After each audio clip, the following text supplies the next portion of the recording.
basically eats, poops, swims, and takes a little rest, and then repeats it 4 or 5 times each day, and then calls it quits.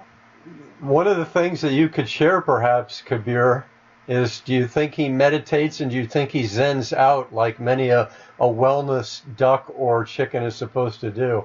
Yeah, he sure ain't worried. He ain't worried about his rent. He ain't worried about his bills. He ain't thinking of the future. And he's even forgotten that his baby duck brother got his head ripped off by a raccoon. He's let go and moved on. Wonder how many days it takes, say, your average duck or chicken to let go of the brother duck or chicken. Oh, I think it took a good week or so. It still took a time. They were all traumatized for about the next day, maybe 2 3 days. So you think they have a built-in setting that somewhere within a few days and a week they can normalize, unlike humans who go to visit the grave site for the next 20 or 80 years, depending on the age at death. Yeah, yeah. There's two great illnesses of the mind. One, the past. Two, the future. Those are the two big illnesses of the mind. Once you're thinking of the past, it's already like a disease of the mind. Once you're worried about the future, it's a disease because So how it do, does it doesn't exist. how does one go, Kabir, from signing yearbooks and recalling their first 17 years of existence to moving on and being more of a person who can live in the present? Just simple. Forget the past. Don't worry about the future. I'm a history major, and I am a student of many parts of history and Oh, love. anthropology and Yeah. culture. And so, what does a guy like me? How does he separate what Oh, you said and you can learn history. You're still in the moment learning about the past, but you're learning. You're not, you're not, oh, I miss my mom. I miss my dad. I miss my this. I wish they were here. I wish I still lived there. I wish I still had the big job. I remember when I was like that. I remember I used to work in the big company. I used to have this before my wife left, before my husband died. I mean, this is all this, regurgitating the past. It's completely different than learning history. I'm like you. I'm a big history buff because all history repeats, except for oh, people who know history. okay. And so, for the people who have recollections during the day, during the week of where they were, and they get a flashback, and then they may share and to themselves a little bit about that flashback, or to the person in their midst or on their phone call about that moment in the past. To separate that from what you also said about living in the present. But once your mind goes back to the past, you've lost the moment. That's all you have is the moment. Gone. You lost it because you were thinking of the past. So if I'm sharing something that made me happy, sad, or in between with someone next to me, and that bonds us, is that a negative or a positive or something else? It's not, not it's, it's life. I mean, it's humans. We all are, you know, think, regurgitating the past and planning and worried about the future. But it creates a lot of mental stress and problems for our mind. We have very busy minds, don't we? Yeah, because of those two diseases of regurgitating the past and not letting go and worrying and planning too much for the future. When we have no control, we don't know what's going to happen tomorrow anyway. So, Khabir Southwick, could you provide a brief delivery on your biography for us? Well, my experience was and training, just happened over the course of my life because of my influence of my mother, who is still alive at 80 years old and very healthy, and if I do say not taking any medication, and quite vigorous, and I'm sure she's going to live much longer due to her attitude since she was young to eat good and to be vegetarian and to take care of herself from her perspective, the knowledge and information they had at the time. So you were open to receive her wisdom and guidance as a youngster. Yeah, I mean, she was a dominating woman. We didn't have much choice. uh, And so she was already grilling this stuff into me as an early age, teaching me how to make whole wheat bread. I was making whole wheat bread, and and mixing in things like wheat germ and having, making food from scratch and learning how to combine foods all. And by teenager, I was already looking up herbs and giving herbs to people for little ailments and things like that. And I studied herbalism and nutrition, actually to the point where I even gave a lot of lectures and spoke in colleges on nutrition. I got to that point. Um, but herbs always were my passion, Western herbs. So I had a lot of Western herbal teas all through my teenage years and the 20s, which I still carry many of these teas and formulas that I started over 35 years ago. So, like my sleeping tea or relaxing tea or memory tea or even PMS tea, they've been around for me for 30 years, even though I've modified the formula here and there. But I evolved it, and probably I took it from somebody originally, and or even took multiple, ideas from other formulas that existed and tweaked mine over time. But then I discovered in 1982, I went to India, again, influenced by my mother, who had been there earlier because she worked for the WHO, the World Health Organization, as an advisor. And she was in India, and she said, "Oh, you got to go to India. This is really going to be the place for you to learn about herbs."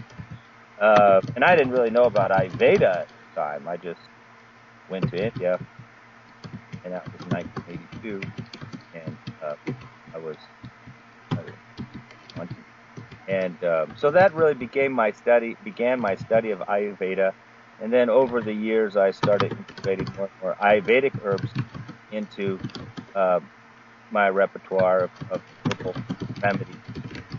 And really, I've let go of a lot of nutritional counseling. I don't think much in nutritional terms anymore. But I'm still using a lot of Western herbs for my teas. But majority, I'm using almost all Ayurvedic herbs now. Even though I lived in Taiwan also for 5 years and studied Chinese herbalism, but I only use maybe a dozen Chinese herbs to this day.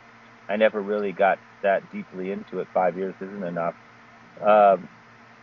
And I've been focusing all my efforts to learn, and I've been to many courses, but mostly in India. When I go to India, I'd find a teacher and I would apprentice with him, which in fact not only did I do it in 1982, sit with an Indian herbalist and clean his floors and help him out and be a handyman and even talk to foreigners and for him and anything he really wanted to learn herbs. But just recently, 37 years later, when I'm 53 years old, I was just in India doing the exact same thing that I've always done, and that is to sit with a well-known herbalist. Now I'm probably sitting with one of the top 10 best herbalists who owns a giant herb company in India, and sitting at his desk while he's meeting 15, 20 patients a day, and he's coaching me through not only the herbs that would be suitable for the case, but diagnostics, pulse reading, tongue reading. And so this has been a tremendous boost. Every time I go to India and spend a week with a teacher, it pretty much transforms my entire ability to practice. But basically, I'm a type of person who's very conservative. I don't do accept anything that's new. Everything that I'm learning is, in tradition. It's old, either an old naturopathic type of treatment, and I did study many naturopathic treatments and take courses in those in the 70s and even the 80s. So naturopath still remains on my title, but it's more just for people to understand the type of treatments that I provide, because they are naturopathic, even though they're no longer in the Western realm of naturopathic care. I'm functioning under the principles of Ayurveda, because the naturopathic science doesn't have enough individualization, even though there's many good treatments and there was great naturopathic herbalists, and we've learned a lot from them, but they didn't have individualization that Ayurveda has, being able to individualize your patients in different categories and then adjust the treatments accordingly. So in Ayurveda, there's no one herbal treatment for any one condition. You could have 10 people with the same condition and have 10 different treatments. And this is really what makes it quite sophisticated and accurate, much more accurate. With, Have with, higher with accuracy in taking care of health issues by individualizing over a kind of a cookie cutter approach. yeah, with your last teacher master, with whom you spent time in India, was this predominantly in English? And second question, could you share a home remedy that many of us could find at stores and organic farms in our area, perhaps for a sleep tea and a sleep aid? Well, I guess that's a few questions there, but yeah, I mean, the Indians, they speak good English, and many of them are traveling the world. Ayurveda is really on a renaissance right now, so all the great Indian teachers, and there's many in India, but I know of maybe 10 or 12 that are traveling the world, giving workshops, giving talks, and I communicate with them and know some of them, and they know at least somebody I know, like my teacher, and we all can see that there's a huge renaissance taking place right now in Ayurveda. That popularity is going straight up.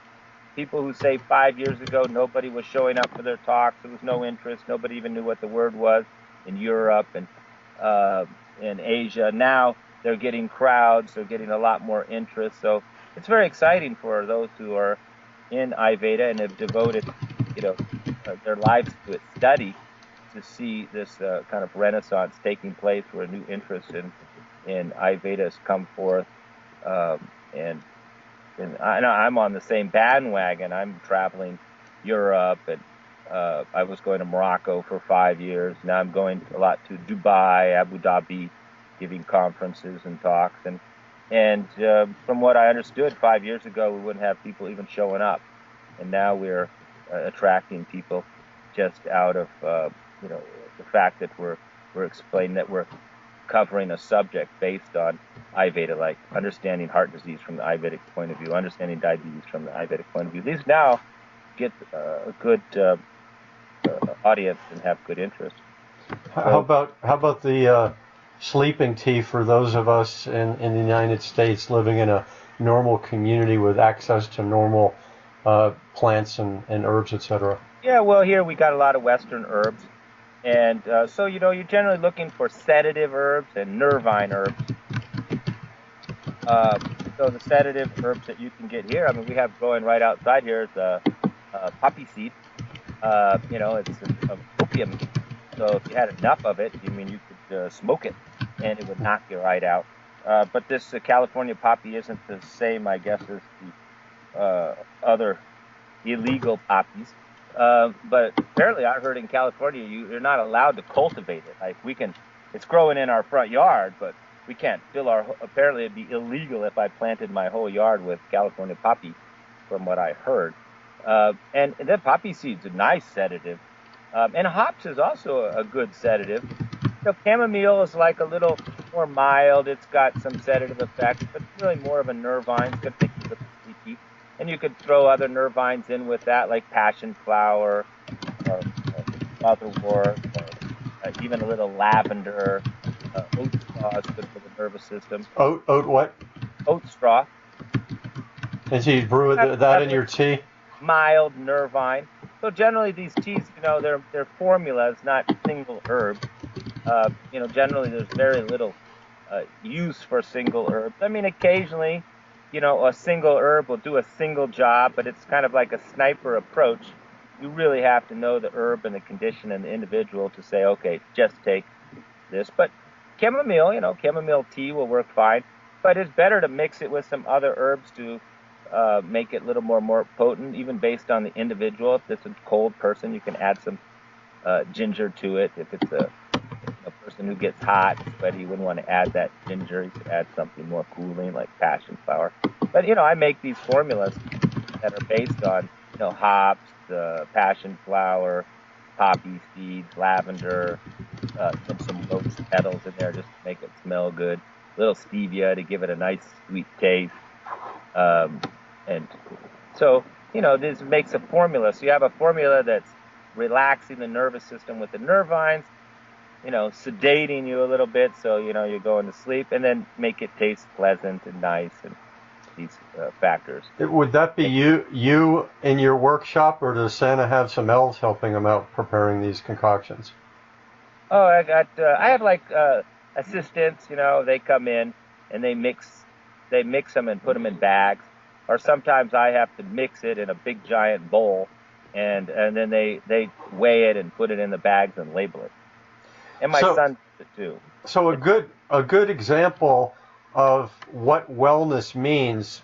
People tend to look at longevity charts, in prior generations to now, and they talk about how we're living a long time, and people are almost fearful of not living a long time. And if I were unwell and 300 pounds, I would probably be most fearful of living long, but or under high stress, not just being obese, but being high stress and miserable. I would be hesitant to look to longevity as some perfect scenario for myself. So you shared a little bit about your mother and compared her to her friends, 6 or 8 friends who were on a trip, and they were all talking about what medications they were on and which ones that could potentially react with other ones or with a drink they may have during that day. And your mother was the only person at age 80 who hadn't been on prescription medicines for some time. And could you share about that and what your thoughts are on other seniors and why they're only perhaps listening to Western doctors and ill-conceived notions that age process breeds unwellness, and therefore we have to just accept it and we can't do anything else? Well, it's a lot of questions there, but when it comes to defining what is health, I think it's a flaw in our thinking here when we conceive ourselves as healthy. I mean, most people, if you met them on the street, you say, "How you doing?" They say, "Fine." You healthy? They say, "Oh yeah." How's your wife? "Oh, she's good. Is she healthy?" "Oh yeah, she's fine." "How's your kids?" "Oh, everybody's healthy." And so what's the criteria? What do they come to say, I'm healthy? And it seems to me like healthy is they're not having to or call the ambulance and rush to ER, or not having to take any medication. Or even they could just be taking medication and now think, well, now my blood pressure is not a problem because I'm taking medication, so I'm healthy. Uh, so this is a problem with the concept of health, because it's not health. I mean, not taking medication or taking medication and getting a condition under control, so that it isn't the definition of health. I would say those are definitions of disease. When you're having to take medication, that means you're not healthy. You have a health problem. That's why you had to take the medication. So as long as you're taking the medication, you really can't call yourself healthy, because you're taking it to keep yourself alive, basically. At this point, you've waited it to the point where it became life-threatening and you had to take something to keep you alive. So there was a long period of 10, 20, 30, 40 years before that where you were unhealthy before you had to take the medication. And it's that period of time, that 20, 30 years that we live in, generally in our 20s and our 30s and our 40s, where we're in denial, where we don't acknowledge our imbalances, because they're not diseases per se that the doctor's going to give a medication for. So we ignore them. And imbalances, in digestive system, gas, bloating, not having a bowel movement every day, acid reflux, heartburn. These are all serious imbalances that are eventually going to lead to more complicated conditions if they're not resolved in the early stages. But these are completely ignored by people. And for example, you may start off with a little gas, a little bloating, and then you're only having one bowel movement a day, and then it's going to one every other day. Then you start taking some laxatives or magnesium, and you think that fixes it, but you haven't fixed anything. All you've done is just kind of keeping it from getting worse, and you're dependent on the magnesium, or even the herb for that matter. And then, if you don't do anything, you're still missing days. You have this dry, hard stool. Next thing you know, you have diverticuli, a little pocket in there, some pain. Then you have diverticulitis. It gets infected in there. And, then maybe you have to take antibiotics, and your immunity drops like a rock, and you're still kind of constipated on and off. And now you have an infection in your colon. And another 10 years, and next thing you know, you got a tumor in there. And next thing, another 10 years, you've got cancer in the colon. And now you'll say, oh my God, I'm not healthy anymore because I have cancer in the colon. But in fact, you were You were not healthy 40 years ago when you were had that gas and bloating and mild constipation. You just didn't do anything about it, and it just allowed it to progress down to pathology. And there's always paths. Every illness doesn't show up out of a fluke. It didn't show up because your parents had it.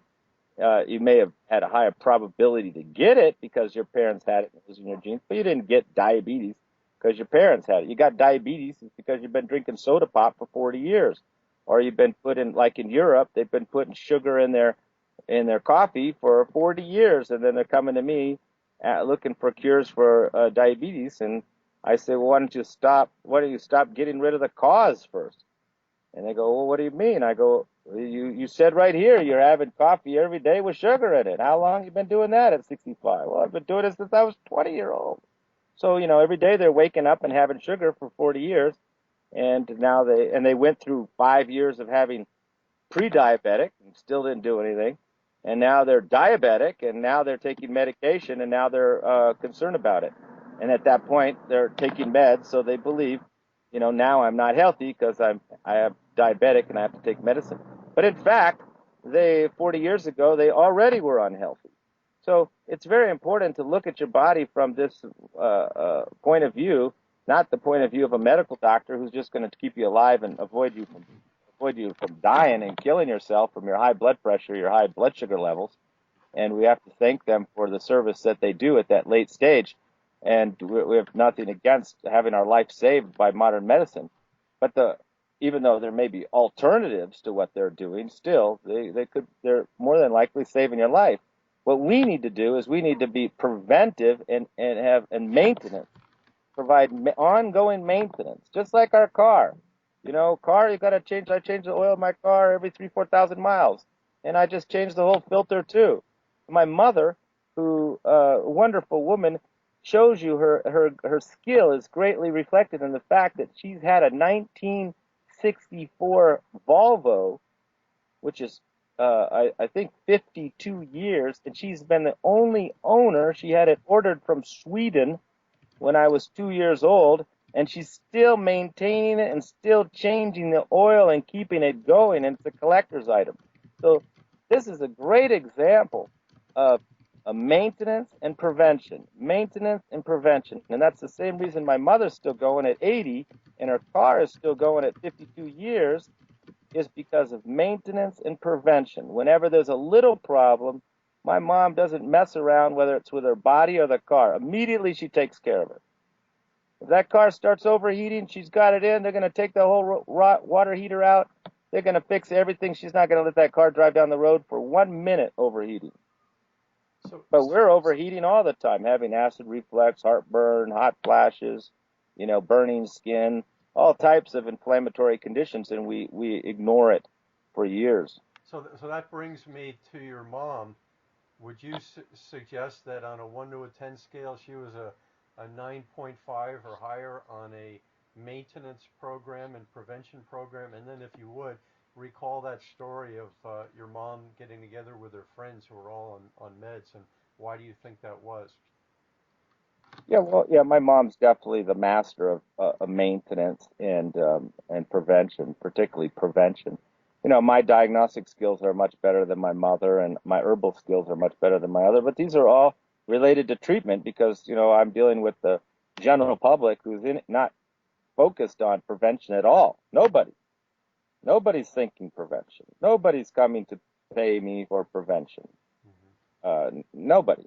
Isn't that a sad circumstance? Yeah, no, I mean, if I would be, people should be coming in and looking, hey, I'm getting this gas and bloating, I don't think that's good. It's been going on for a year and I didn't have it before. I've been getting this little burning in the throat and acidity, or I keep getting these urinary tract infections, or I'm now, before I had to urinate 1 time at night. Now I'm urinating 2 times at night. These are not good signs. And people live with these things, this burning, this rash, this heat, this itchiness, this gas, this bloating, this getting up at night to urinate, not having daily stools, because it's not considered unhealthy. But in Ayurveda, that's the beginning of a pathology that's going to lead to more complicated problems and eventually tissue damage. And then ultimately, most of these problems end up in a type of cancerous condition. And that's, they all have their pathology. of where they go. And if they're not taken care of in the early stages, then you end up with something more serious. And that's why prevention is really the way to go, ongoing maintenance. And my mother, she doesn't eat out. She takes her food with her everywhere. She's cooking all the time. She won't eat in restaurants. And she's been like that her whole life. And how Obviously, about your pretty. mom? Your mom compared to her friends on that trip where they're all talking about their meds. Yeah, so she's still an old lady, and she hangs out with old ladies playing bingo, and they have little old lady meetings all the time because she lives down in Mexico, and she's moving around from Mexico to Arizona, where she was from, back and forth, driving her van. She drives a big van full of stuff she gets in thrift stores. So she's moving around and meeting old lady friends, and that she's friends. And she's told me many times that she's the only one amongst all of her friends that's not on medication. So all these other women in their 70s and 80s, they're all sitting around having dinner, and they all, right before the dinner, all order their glass of water and throw down all their medications. And she says if there's 10 people at the table, all 10 are taking medication, except for her. So, And that's part of their conversation, their ailments and their medication, and oh yeah, it's a which doctor. big part of your conversation when you're 80 years old and your husband already passed away from medical complications, or some type of serious condition. And a lot of these women down there are widowed, has outlived their husbands, and they're all, talking about, very concerned about their medical condition and the taking of their medicines. And a lot of their subject is talking about the side effects and that they've had from the medication, and how the doctor had to give them another med because one med created one side effect. And so, that really goes to the next main point we want to think about is after prevention and maintenance. If you do have an ailment, it's always best to try to deal with it yourself so you have a knowledge of your own body. But in our society, we tend to not take personal responsibility for our health. And not only do we wait until it's quite serious, but when we do have a problem, even if it's minor, we just run straight to the doctor. And we haven't learned how to take certain cups of tea to help with colds, or how to make a little honey syrup to help with our sore throats, or nothing. We've had to have a little natural antibiotic soup. We don't have any of this knowledge, which really was passed down from generation to generation, even through Western society.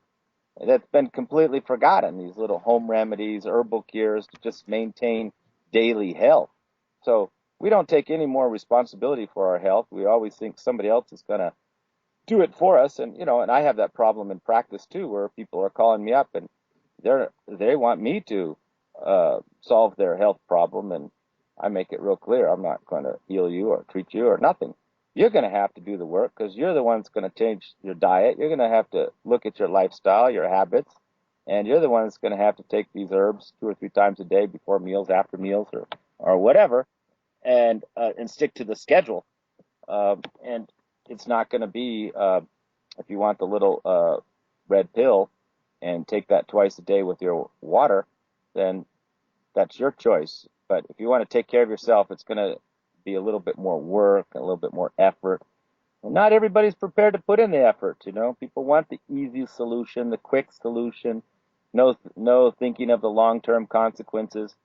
So this is why, we have those are the 3 reasons we have health problems today. I mentioned 2. One is, of course, the food supply and the agricultural. I mean, eating out of our supermarkets with all of our processed foods, our GMO, our pesticides, and our chemicals.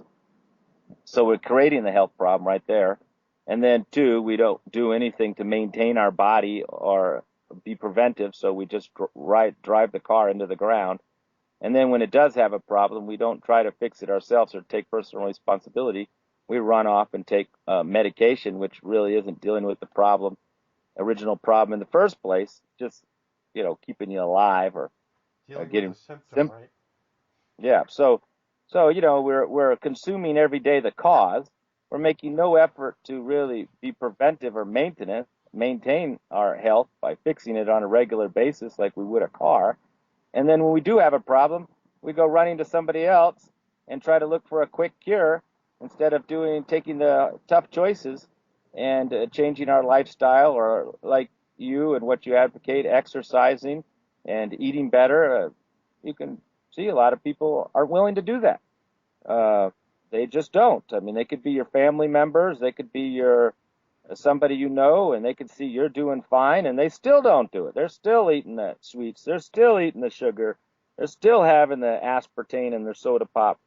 Even we all know that that's harmful. It's not that we don't know sugar is harmful. It's just some people just don't care and keep on going, and that's Yeah, their they choice. they put their faith in governmental oversight boards, corporate control, and advertising. And for the decade of my parents, the 1930s when they were born, I was having discussions, and I should call them arguments, because they were still buying Skippy peanut butter and some unhealthful cereals and other things, occasionally eating out at a fast food. So I came from about the most health conscious family out of all of my friends. We had a garden, we had a farm, but because my parents grew up in the suburbs and because the fast food industry was started during their generation, they didn't think it was that bad, and they also grew up in a time where their government defeated the Nazis and the Japanese and a lot of other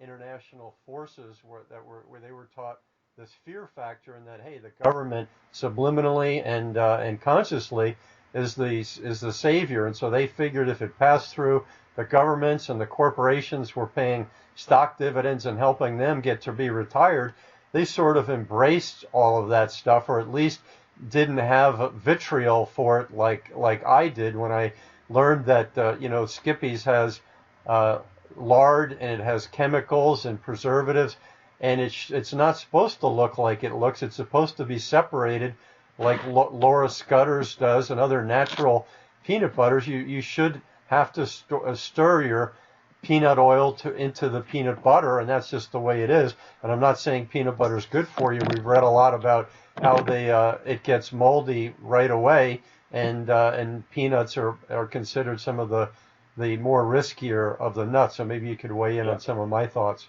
yeah. Ayurveda doesn't like the peanut at all. Hmm. It's not suitable for human consumption, basically. But yeah, I agree with you totally. There about that generation, uh, our parents' generation, where they thought the barbecue rib and the Wonder Bread was healthy, and smoking cigarettes was no problem at all. So, that was that period. That's the period that got kind of brainwashed by the government and didn't have the information that we have today. But the next generation, particularly like the millennials, the younger ones, like my kid, they're not fooled by this at all, because they have all this information now available to them, and they're not buying it one bit. So it really can't last. It's kind of a facade that's really days are counted, of having unnutritious food that's been depleted of all of its nutrients through extreme processing, and then it's been so-called enriched with synthetic vitamins and loaded with pesticides, and now even GMO. I mean, it really can't last long term. It's hard to imagine we're in the year 2016 and we're still this foolish, when we have the knowledge and we have a capability of growing fresh produce without all these chemicals. But it's only a matter of time, you know, that we get through this period. I was thinking on the subject of knowledge and access to knowledge, and you're right that the younger generation certainly has this access to knowledge. The other thing that someone taught me, who's a bartender, and people confide in him, and they've been doing that for 25 years, so he gets to hear people. And I'm not calling all of his clients partiers and drinkers, because many people filter through on an occasional happy hour after work, or if they're single and they want to go out and meet somebody. So I think his clientele is the general public of the United States. And when I was asking him for my book, Sedentary Nation, why don't people want to take care of themselves? And this is the shocker, but it made perfect sense, so it didn't drop me to the floor. He said people nowadays think that life is no great shakes. And for people who don't know that expression, that means it's nothing special. And he says that they think it's no great shakes and that checking out early is not a problem. So subconsciously, maybe enhancing an early departure from this world that can be a dog eat dog, a challenge, and have a lot of misery and hopelessness and unwellness and pain and fatigue. Maybe it's not such a bad thing. And so maybe these high school people who are 15 and 16 are eating pizza every day and the high sugar soda drinks and these energy drinks and just doing that day in and day out, and then sitting all the time and getting on their iPhones and texting all the time, and then maybe playing video games or watching long movies, for 4 or 5 hours between those two, instead of doing their homework to try to advance their skills and tap into something that's productive. They may have that same thing of wanting to check out early, and it's a sad thing, but maybe you could share your thoughts on that. Yeah, well, I basically have the same concerns about the next generation. They're going to have their fair share of problems due to, the too much information on the internet's confused a lot of people, and they've had a little overload of information. So that's one problem with our new information age. Even though we may not believe the old uh, myths of the past anymore, we've got confused with what is the cure by having so much information. So that's an issue for the next generation and now. Um, but yeah, I hope this generation resolves it, and they've got their sedentary problems too, because now they're sitting on the computer at an earlier age than we did, because we didn't have computers when we were kids. We had just the TV, and it seems like the computer is even more addictive. So all of these things in life are very addictive. That's why I'm sitting outside, and I try to work outside, because if I'm sitting at my desk, I can get much more stuck at my desk, stuck reading news, stuck looking at things on the internet, stuck in my office. But when I'm outside on the notebook, I tend not to dilly-dally as much and get the work done. And I think it's important to always isolate the time that we spend towards work and make sure we're spending a lot more time relaxing, doing nothing. I think in our society there's a lot of pressure to keep on going, and just create stress and anxiety and pressure on us. And we just don't exercise enough, like you say, and on the other hand, we don't rest and relax enough. And I think the combination of the two is definitely going to create, or has created, a lot of imbalances and health problems for people. We've shot through the bulk of our time very quickly, and it was wonderful. I'm wondering if I could invite you back to talk about athletes and high performance physical people like contractors, dancers, and military, and what some of those people can do to uh, help heal their bodies, prevent problems, and have a good life after their high performance physical years from an Ayurvedic and a naturopath point of view at a separate time. Would that be a possibility? Yes, I'd be happy to. Yeah, thank you. And why don't you share, Khabir, with us your website and what products and services you have, in case anyone would like to tap into your knowledge and ability to get them some products that may be of assistance to them.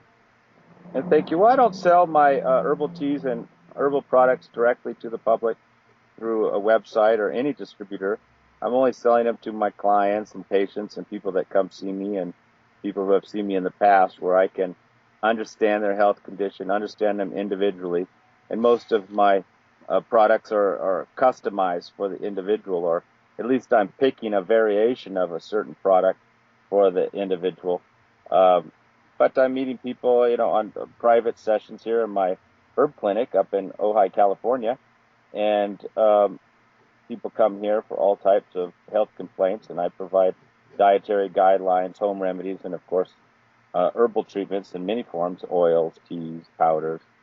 Um, but now I have probably 30-40% of my clients are on Skype but around the world. And if they're in the United States, I mail them the herbs. And if they're outside the United States, I give them links to buy the same herbal products from my friend in India, and he mails his company can mail anywhere around the world. So I have clients around the country. Um, Almost all the states I've had one client, and many states, particularly in the West, I've had a lot. And now I have a scattering of clients around the world because I do travel a lot, just, in different countries, speaking and meeting new clients. So anybody with any health concern can go to my website, Natural Healing West, naturalhealingwest.com. And on there, there's a form. It's easy to find. It's called New Intake Form. And if you want my opinion about your health, I really prefer that you fill the form out first, 10 pages of questions, so I can understand about what you're eating, what supplements you're taking, all the imbalances that you have, your bowel movements, your urination, your eating habits. And, it's a lot of information that I can gather in 10 pages of questions. Then you could give me a call or email me, and I'm happy to speak about your case. But it's very difficult to take calls on the phone, people asking me what to take for their pancreatitis, rheumatoid arthritis, or, high blood pressure or cholesterol when I don't know them individually or can't even see them. So because Ayurvedic treatments and really effective healthcare treatments really need to be customized, and that's why many people are still confused what to take for these health conditions, because there is no answer. You can't just say, take some hawthorn berry for your high blood pressure. This isn't a cure for everybody because there's many different causes to high blood pressure. You have to know the cause of a condition to treat it, and you have to know the individual to formulate the treatment properly. So this takes this relationship between the practitioner and the patient and a lot of information. So that's what I'm doing in ongoing appointments with my clients, meeting, taking care of some problems, stabilizing digestion, then having another meeting a month later after they've completed the herbs and focusing on other problems, other imbalances. And some clients I'm working with for years, clients just one appointment. But I welcome you to go see my website. All my articles and videos are on there, Natural Healing West and .com, and complete that form if you like my opinion about your health and what can be done.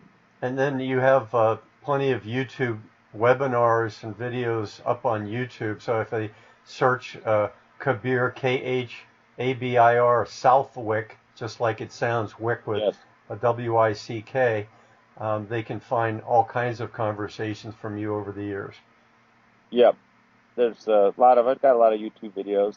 Mostly my specialty is, digestive conditions, acid reflux, heartburn, irritable bowel, leaky gut. These tend to be my strength in these digestive conditions. And I have a lot of videos on all types of health issues and treatments and home remedies. And there's a bunch of recorded webinars up there too.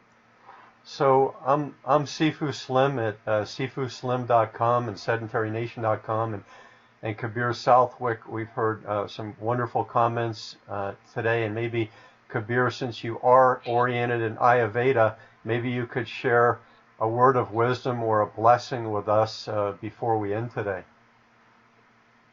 Well, I mean, just a good piece of health advice that almost everybody can benefit from would be to eat your meals on a regular schedule, and not be eating all erratic different times, and only eat when you're hungry. If you're not hungry in the morning, don't eat.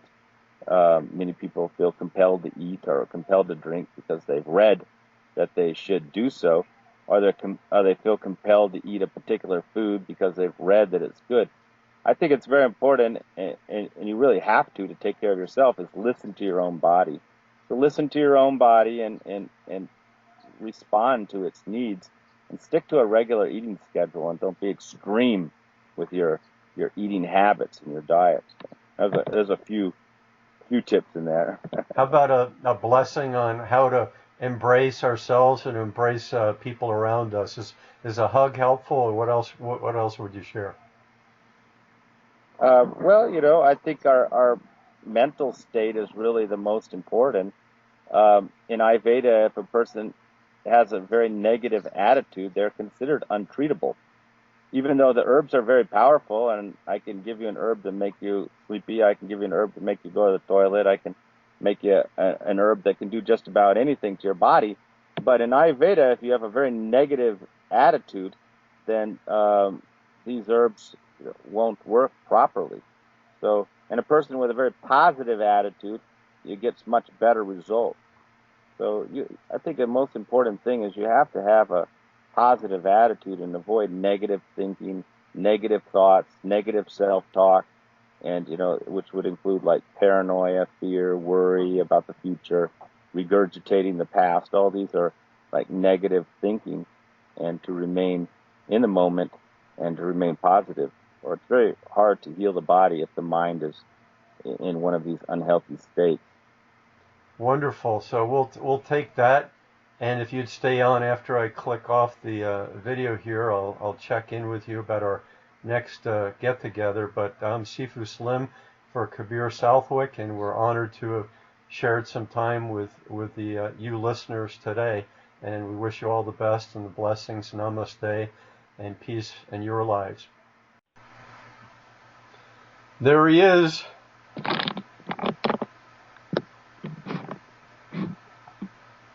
How's it going? Fantastic. I have two different wired mics. Maybe you can tell me if this one sounds okay to you. You just changed? No, I'm holding it up right here. Does that sound good? Sounds good. Yeah. How am That's I? good. You sound good too. You're out in your external office, I see. Yep. What's the chicken? Yeah, let's get a picture of that. Hold on, let me see if I can take a picture of it. Here, I'll get it close. Tell me when it's good. That looks good. I completely forgot. I haven't done a photo in a long time. Where's the picture, Paul? Let me see if I can find it. Here's the duck. Let me see. I see a chicken. You got a picture of the chicken? I'll get a picture of the duck next. Oh, here it is. Video snapshot. Oh, the chicken just took off. Oh, you get a picture of the chicken and the duck. Right Okay. there. All three.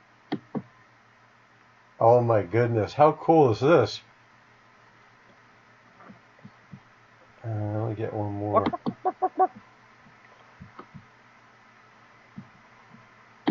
Got it? Yeah, let me take one more. Hang on one sec.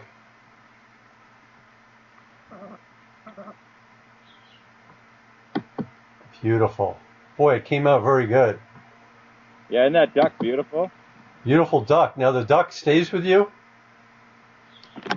Yeah. He technically can fly, but he doesn't.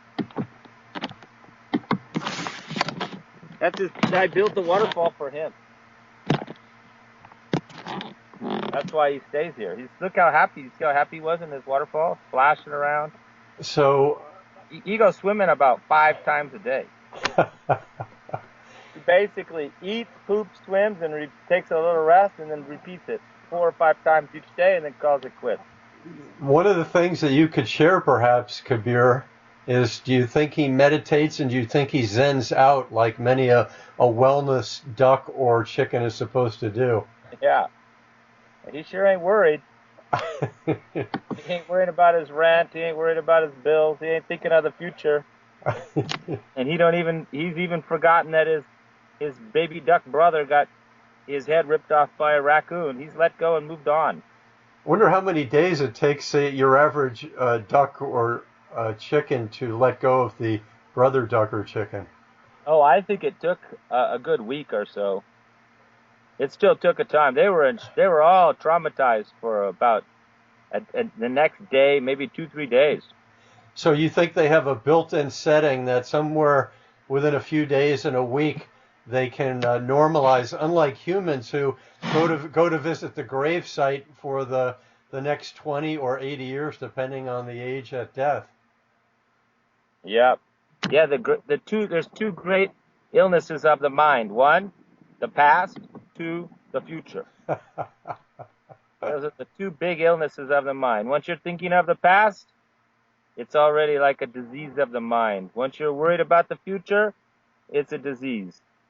Because it doesn't exist. How does one go, Khabir, from signing yearbooks and recalling their first 17 years of existence to moving on and being more of a person who can live in the present. Just simple. Forget the past. Don't worry about the future. I'm a history major, and I am a student of many parts of history and Oh, love. anthropology and Yeah. culture. And so, what does a guy like me? How does he separate what Oh, you you can said learn. and You can learn history. You're still in the moment learning about the past, but you're learning. You're not, oh, I miss my mom, I miss my dad, I miss my this, I wish they were here, I wish I still lived there, I wish I still had the big job. I remember when I was like that. I remember I used to work in the big company. I used to have this before my wife left, before my husband died. I mean, this is all this, regurgitating the past. It's completely different than learning history. I'm like you. I'm a big history buff because all history repeats, except for oh, people who know history. okay. And so, for the people who have recollections during the day, during the week of where they were, and they get a flashback, and then they may share and to themselves a little bit about that flashback, or to the person in their midst or on their phone call about that moment in the past. To separate that from what you also said about living in the present. But once your mind goes back to the past, you've lost the moment. That's all you have is the moment. Gone. You lost it because you were thinking of the past. So if I'm sharing something that made me happy, sad, or in between with someone next to me, and that bonds us, is that a negative or a positive or something else? It's not it's life. I mean, it's humans. We all are, you know, think, regurgitating the past and planning and worried about the future. But it creates a lot of mental stress and problems for our mind. We have very busy minds, don't we? Yeah, because of those two diseases of regurgitating the past and not letting go and worrying and planning too much for the future. When we have no control, we don't know what's going to happen tomorrow anyway. So, Khabir Southwick, could you provide a brief delivery on your biography for us? Well, my experience was and training, just happened over the course of my life because of my influence of my mother, who is still alive at 80 years old and very healthy, and if I do say not taking any medication, and quite vigorous, and I'm sure she's going to live much longer due to her attitude since she was young to eat good and to be vegetarian and to take care of herself from her perspective, the knowledge and information they had at the time. So you were Uh, open to receive her wisdom and guidance as a youngster. yeah, I mean, she was a dominating woman. We didn't have much choice. Uh, and so she was already grilling this stuff into me as an early age, teaching me how to make whole wheat bread. I was making whole wheat bread, and mixing in things like wheat germ and having, making food from scratch and learning how to combine foods all. And by a teenager, I was already looking up herbs and giving herbs to people for little ailments and things like that. And, I studied herbalism and nutrition, actually to the point where I even, gave a lot of lectures and spoke in colleges on nutrition. I got to that point. Um, but herbs always were my passion, Western herbs. So I had a lot of Western herbal teas all through my teenage years and the 20s, which I still carry many of these teas and formulas that I started over 35 years ago. So, like my sleeping tea or relaxing tea or memory tea or even PMS tea, they've been around for me for 30 years, even though I've modified the formula here and there. But I evolved it, and probably I took it from somebody originally, and or even took multiple, ideas from other formulas that existed and tweaked mine over time. But then I discovered in 1982, I went to India, again, influenced by my mother, who had been there earlier because she worked for the WHO, the World Health Organization, as an advisor. and she was in India, and she said, "Oh, you got to go to India. This is really going to be the place for you to learn about herbs." And I didn't really know about Ayurveda at the time. I just went to India, and that was 1982, and I was